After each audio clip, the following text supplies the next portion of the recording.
एक महत्त्वाची घडामोड झीशान सिद्दीकी यांची आमदारकी अडचणीत आली आहे। सिद्दीकी यांच्या एबी फॉर्मवर सुनील तटकरे यांचे प्रदेशाध्यक्ष म्हणून सही आहे। सुनील तटकरे राष्ट्रवादीचे प्रदेशाध्यक्ष नाही अशी चर्चा सुरू आहे।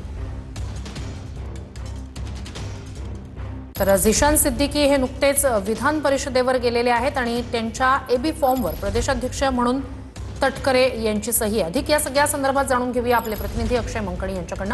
अक्षय, नेमकी काय अपडेट आहे झीशान सिद्दीकी यांच्या फॉर्म बाबत? निवडणूक आयोगाला राष्ट्रवादी काँग्रेस पक्षाकडनं राष्ट्रीय कार्यकारिणीची जी अंतिम यादी देण्यात आलेली होती त्यामध्ये खरं तर त्या पत्रामध्ये नमूद करण्यात आलेलं होतं की ही अंतिम यादी आहे आणि याच्यावरतीच कारवाई पुढची केली जाणार आणि त्यानुसार त्या पत्रामध्ये राष्ट्रीय कार्यकारिणीमध्ये सुनील तटकरे यांचं नाव होतं, परंतु सुनील तटकरेंच्या नावापुढे प्रदेशाध्यक्ष हे पद नव्हतं। एकीकडे 30 एप्रिलला खरं तर विधान परिषदेच्या निवडणुकीकरता झीशान सिद्दीकी यांनी आपला उमेदवारी अर्ज जो आहे तो विधानसभेत भरला। त्या सगळ्या उमेदवारी अर्जामध्ये जो पक्षाचा एबी जोडलेला होता त्यामध्ये खरं तर सुनील तटकरे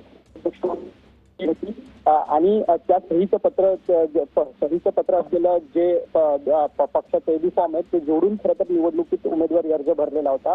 आता हाच प्रश्न निर्माण झालेला आहे की जर 30 तारखेला उमेदवारी अर्ज भरला जातो आणि 29 एप्रिलला निवडणूक आयोगाला जी यादी दिली जाते त्याच्यामध्ये मात्र सुनील तटकरे हे पक्षाचे प्रदेशाध्यक्ष नाहीयेत, त्यामुळे झीशान सिद्दीकी यांची आमदारकी साबूत आहे का हा सगळा निमित्ताने उपस्थित होताना पाहायला मिळतं। या सगळ्या विषयांच्या संदर्भात आता राष्ट्रवादी काँग्रेस पक्षाकडनं अधिकृत कोणती माहिती जी आहे ती माध्यमांच्या पुढे ठेवण्यात येणार आहे हे देखील पाहणं महत्वाचं ठरणार आहे।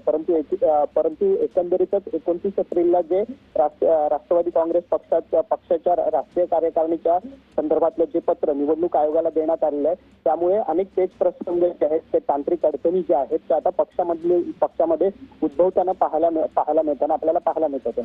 नक्कीच अक्षय, धन्यवाद तुम्ही दिलेल्या संपूर्ण माहितीसाठी।